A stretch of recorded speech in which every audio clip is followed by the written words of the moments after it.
Jai Hind friends, welcome to Step 4 Special. Today in this video we will discuss D.Ed IDMR Paper 8 Unit 5.3 हाइड्रोसेफेलिस कि किस प्रकार से यह बच्चों को प्रभावित करती हैं और इसका किस प्रकार से प्रबंधन किया जाता है, आइए जानते हैं।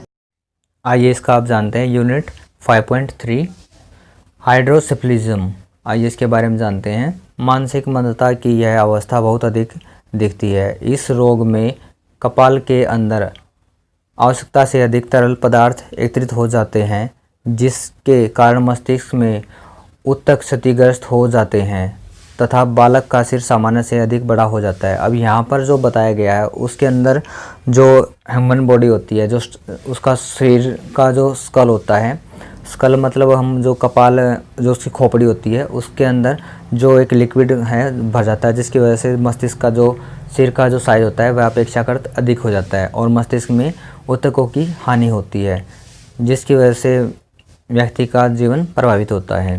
ये यहाँ पर बताया गया है। इसमें आगे दिया गया लक्षण। इस प्रकार के मानसिक मंदता की अवस्था में सिर का आकार बहुत बढ़ जाता है। इस अवस्था में सिर की परिधि 28 इंच तक हो जाती है। इसके माथे और सिर के पीछे की ओर वृद्धि अपेक्षाकृत अधिक होती है। सिर की तुलना में चेहरा बहुत छोटा लगता है। यह मानसिक मंद बच्चों में पूर्व बाल्यावस्था या इससे और पहले की आयु में प्रारंभ हो जाता है। अब यहाँ पर बताया है कि जो इससे प्रभावित व्यक्ति होता है या बालक होता है, उसके जो चेहरे की बनावट होती है वह डिफरेंट हो जाती है और यह उसके जीवन काल के प्रारंभिक समय में ही हो जाती है। और इसका जो शरीर का जो हिस्सा होता है उसमें सिर की तुलना होती है चेहरे के अकॉर्डिंग बहुत ज़्यादा होती है। उसका जो फेस स्ट्रक्चर होता है बहुत छोटा साइज में दिखाई देता है। ये यहाँ पर बताया गया है। आइए इसके जानते हैं कॉजेज, कारण। पेनरोज 1963 के अनुसार मस्तिष्क में जब सेरेब्रोस्पाइनल फ्लूइड की मात्रा आवश्यकता से अधिक होती है तो इस प्रकार की मानसिक दुर्बलता के लक्षण उत्पन्न हो जाते हैं। अब यहाँ पर बताया कि जो एक साइंटिस्ट हुए हैं पेनरोज, उन्होंने 1963 में एक रिसर्च किया था। उससे इन्होंने पता लगाया है कि जो मस्तिष्क होता है उसमें जो दुर्बलता के जो कारण होते हैं वह एक, ये इसके बारे में आगे जानते हैं। इसके कारण मस्तिष्क में फोड़ा और मस्तिष्क के जवर भी हो जाता है। अब यहाँ पर बताया कि इसके प्रभाव की वजह से जो व्यक्ति है उसके जो ब्रेन में ब्लॉकेज वगैरह हो जाती हैं और उसको जो बीमारी है, बुखार वगैरह हो जाते हैं। मस्तिष्क के कुछ क्षेत्रों में तरल पदार्थ एकत्र होने लगता है। अब यहाँ पर बताया कि जो ब्रेन की जो ब्लॉकेज हो जाती है उसकी वजह से जो ब्रेन का अलग अलग एरियाज होता है उसके अंदर कुछ लिक्विड है वह इकट्ठा होने लग जाता है, जिसकी वजह से व्यक्ति का जो दिव्यांगता के सिम्टम्स होते हैं वह विकसित हो जाते हैं।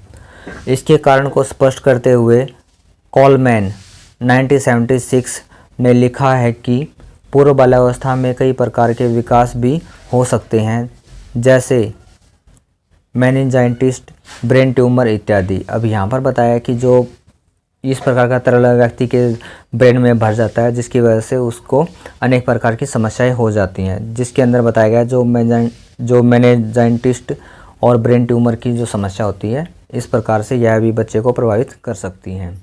आइए अब इसका जानते हैं प्रबंधन, मैनेजमेंट। मस्तिष्क में तरल पदार्थ का बढ़ता दबाव दिमागी क्षति का कारण बन सकता है।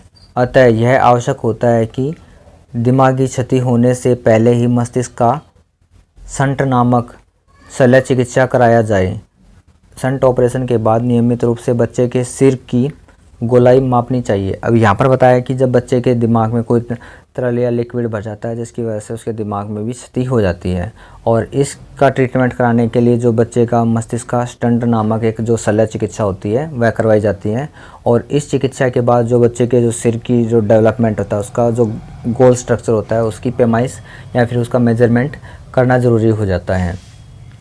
आगे दिया गया इसमें प्रतिदिन रक्तचाप, नाड़ी दर, श्वसन दर इत्यादि को मापते रहना चाहिए। अब यहाँ पर बताया कि जो बच्चे का रक्तचाप होता है उसके बारे में भी, और उसके जो वेन्स हैं वो, और जो उसकी ब्रीथिंग रेशो होता है उसके बारे में भी उसका टेस्ट करता रहना चाहिए। दबाव वर्ण एवं शैया वर्ण से बचने के लिए प्रत्येक 2 घंटे में बच्चे की स्थिति बदलते रहना चाहिए। इसके प्रबंधन के अंतर्गत प्रशिक्षण एवं परिचर्या सेवा दोनों सम्मिलित होती हैं। सर्वप्रथम बच्चे की अक्षमता एवं क्षमता दोनों का सर्वोत्तम ढंग से आकलन करना चाहिए। जिसके उपरांत बच्चे को प्रबंधन के लिए जो अवसर है वो प्रदान किए जाते हैं। अब यहाँ पर जो बच्चे की जो स्थिति है उसको प्रत्येक 2 घंटे में बदलने के लिए बात कही गई है, ताकि उसके लिए जो सावधानी है, जो उसका ऑपरेशन के बाद जो समस्या हुई है उसको सहयोग मिल सके और उसका प्रबंधन अच्छे से हो सके, यहाँ पर बताया गया है। और बच्चे का जो अक्षमता और क्षमता होती है उनके दोनों के सर्वोत्तम ढंग का जो तरीका है उसका आकलन करना चाहिए कि बच्चा कितना कर सकता है और कितना नहीं कर सकता, इस प्रकार की जानकारी रखनी चाहिए। आगे इसमें दिया गया है निम्नलिखित तरह से प्रबंधन किया जा सकता है। आइए इसके बारे में जानते हैं। फर्स्ट दिया गया इसमें बच्चे को शारीरिक रूप से आराम देने के लिए साफ बिस्तर या बैठने की व्यवस्था की जानी चाहिए। अब यहाँ पर बताया गया कि सबसे पहले बच्चे के लिए उसके शरीर को आराम देने के लिए अच्छी सी जो बैठने की या लेटने की व्यवस्था करनी चाहिए, जिसकी वजह से जो बच्चे का जो शरीर है उसका बहाव किसी अदर साइड में ना हो, उसको कोई और परेशानी ना हो। इस प्रकार की जो सिचुएशन है उसके लिए सबसे ज़रूरी होता है कि सबसे पहले बच्चे के लिए आरामदायक एक साफ़ सुथरे इन्वायरमेंट का प्रबंधन करना, जिसके द्वारा बच्चा आराम से रह सके। इसमें जो सेकंड पॉइंट दिया गया है उसमें जानते हैं विकृतियों को रोकने के लिए सही स्थितिकरण की जानी चाहिए। थर्ड दिया गया बच्चे के सही पोषण के लिए साफ, स्वच्छ और सुरक्षित आहार दिया जाना चाहिए। अब यहाँ पर बताया कि बच्चे के लिए जो फूड है, जो उसकी डाइट प्लान है, उसके ऊपर भी विशेष रूप से ध्यान रखना चाहिए। अगर बच्चे के लिए हम हेल्दी डाइट और सुरक्षित देंगे तो उससे बच्चे के जो प्रबंधन है उसमें बहुत ज़्यादा हेल्प मिलती है।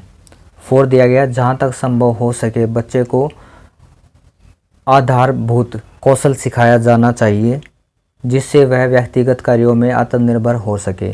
अब यहाँ पर जो आधारभूत जो बेसिक नॉलेज है, स्किल्स हैं, वो डेवलप करने की बात कही गई है कि जिसके द्वारा जो बालक है वह आत्मनिर्भर बन सके और उसकी व्यक्तिगत पहचान बन सके। इन सब के लिए जो अनेक प्रकार के जो वोकेशनल ट्रेनिंग सेंटर्स होते हैं वहाँ से बच्चे के लिए कांटेक्ट किया जा सकता है और उसको वहाँ पर इस प्रकार के जो स्किल्स हैं वो सिखाने के लिए प्रोत्साहित एवं योगदान दिया जा सकता है। फिफ्थ पॉइंट दिया गया है देखभाल एवं प्रशिक्षण कार्य सरल एवं अधिक आनंददायक होने चाहिए। अब यहाँ पर बताया कि जो बच्चे की जो ट्रीटमेंट के बाद की जो सिचुएशन होती है उसमें जो उसकी देखभाल की जाती है और जो उसके लिए जो प्लानिंग की जाती है वह बच्चे के लिए फेवर में हो और वह उसको सपोर्ट करने वाली और सरल होनी चाहिए, जिससे बच्चा उसको कंफर्टेबल तरीके से फॉलोअप में ले सके और उसको अप्लाई कर सके। 6 दिया गया ऐसे बच्चों को विशेष विद्यालय में या भ्रमणशील शिक्षक के द्वारा घर में प्रशिक्षण की हर संभव व्यवस्था करनी चाहिए। अब यहाँ पर बताया गया कि जो बच्चे की एजुकेशन प्लान है, एजुकेशन नीड है, उसको पूरा करने के लिए उसको विशेष विद्यालय में डालना चाहिए या फिर जो घर पर ही आकर उसको एजुकेशन दे सके टीचर, उसके लिए ऐसे शिक्षक की व्यवस्था बच्चे के लिए करनी चाहिए ताकि बच्चा शैक्षिक स्तर को भी प्राप्त कर सके। 7 दिया गया बच्चों के संपूर्ण देख रेख जैसे बालों की देख रेख, त्वचा की देख रेख, आँखों की साफ सफाई, दांतों की सफाई इत्यादि का विशेष ध्यान करना चाहिए। अब यहाँ पर बच्चे की जो फिजिकल स्ट्रक्चर है उसकी देखभाल केयरिंग के लिए बात कही गई है कि बच्चे का हर संभव जो सफाई है उसके बारे में ध्यान रखना चाहिए, यहाँ पर बताया गया है। जो 8 पॉइंट दिया गया है इसमें परिचर्या सेवा के अंतर्गत व्यायाम या गतिशीलता से संबंधित क्रियाएं कराए जाए एवं प्रशिक्षण दिलाया जाए। अब बच्चे को योगा एक्सरसाइज वगैरह के द्वारा उसके जो शरीर है उसमें गति लाने के लिए अनेक प्रकार की जो सुविधा है वो प्रदान करनी चाहिए ताकि बच्चा योग के थ्रू अपने जो शरीर की फ्लेक्सिबिलिटी है और जो उसकी समस्या है उसको सोल्व करने में हेल्पफुल हो सके। अब 9 दिया गया बच्चे की सही देख रेख घर पर हो, इसलिए अभिभावक को बच्चे से संबंधित जानकारी दी जानी चाहिए एवं भावात्मक सहयोग दिया जाना चाहिए। अब यहाँ पर बताया गया है कि जो बच्चे की अच्छे से केयरिंग हो तो उसके लिए जो पेरेंट्स की काउंसलिंग है वह भी करनी चाहिए और बच्चे से संबंधित जो संपूर्ण जानकारी है अभिभावक को प्राप्त करनी चाहिए, ये यहाँ पर बच्चे के प्रबंधन के लिए सबसे ज़रूरी होता है, क्योंकि अगर बच्चे के साथ जो एक्टिविटी कर रहे हैं, जो पेरेंट्स हैं जो उसकी देखभाल कर रहे हैं, अगर वह डिमोटिवेट हो जाएंगे तो बच्चे का डेवलपमेंट है वह नहीं हो पाएगा। तो इसलिए बच्चे की विकास के लिए जो उसके पेरेंट्स हैं उनका भावात्मक सहयोग, उसका जो मोटिवेशन है बहुत ज़रूरी होता है। इस प्रकार की जो सुविधा है वह अनेक प्रकार की जो हेल्थ एजेंसीज़ हैं, जो NGOs हैं वो देती हैं। उनके द्वारा जो अभिभावक है इस सहायता को प्राप्त कर सकते हैं और बच्चे का प्रबंधन करने में योगदान दे सकते हैं। अब जो इसकी यूनिट दी गई है 5.4, आइए उस बारे में जानते हैं। क्रेटेनिज्म दे रखे हैं जो इसके पॉइंट। यह एक जन्मजात विकृति है। इससे पीड़ित व्यक्ति में या तो थायराइड का अभाव पाया जाता है या उसकी सक्रियता का स्तर कम होता है। इस विकृति का मुख्य कारण आयोडीन की कमी होती है। इसकी व्यापक दर 6000 में से 1 होती है। अब यहाँ पर जो क्रेटिनिज्म की जो समस्या होती है किसी भी व्यक्ति में जन्मजात हो सकती है और उसका जो मुख्य कारण बताया गया है शरीर में आयोडीन की कमी के कारण यह समस्या होती है। जो इसका रेशियो होता है 6000 में से 1 बच्चा इससे प्रभावित हो सकता है। और इसके अंदर जो समस्या का जो कारण होता है वह थायराइड का असंभव जो या फिर अविकसित होना होता है, जो इसके लक्षण के बारे में बताया गया है। आइए इसके बारे में आगे जानते हैं। इसके कॉजेज़, लक्षण। शारीरिक विकास का ह्रास, केंद्रीय तंत्रिका तंत्र के विकास में कमी,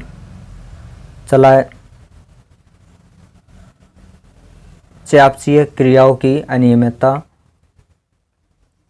पटनी नाक, चपटी नाक। अब इसमें जो इसकी शारीरिक विकलांगता है उसके बारे में कुछ बताया गया है। शारीरिक विकास का ह्रास, केंद्रीय तंत्रिका तंत्र के विकास में कमी,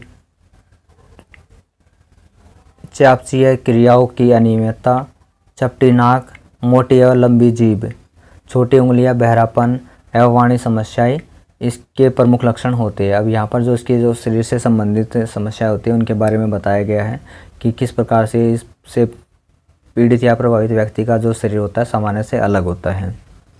कि उसके अंदर जो बहरापन होता है उसकी समस्या देखने को मिलती है। जो कम्युनिकेशन स्किल होती है, जो लैंग्वेज डेवलपमेंट होता है वह भी अपेक्षाकृत कम होता है। और जो शरीर की बनावट होती है वह भी अद्वितीय होती है, दूसरों के अकॉर्डिंग नॉर्मल नहीं होती। जो इसकी जीभ की लंबाई होती है वह मोटी और लंबी होती है, नाक चपटी हुई होती है। इस प्रकार की जो इनकी फिजिकल स्ट्रक्चर की संरचना होती है। अब इसका दिया गया उपचार, ट्रीटमेंट, आइए इसमें जानते हैं। क्रेटिनिज्म के लिए थायराइड चिकित्सा एक प्रमुख विधि है। क्रेटिनिज्म के लिए थायराइड चिकित्सा एक प्रमुख विधि है। चिकित्सा की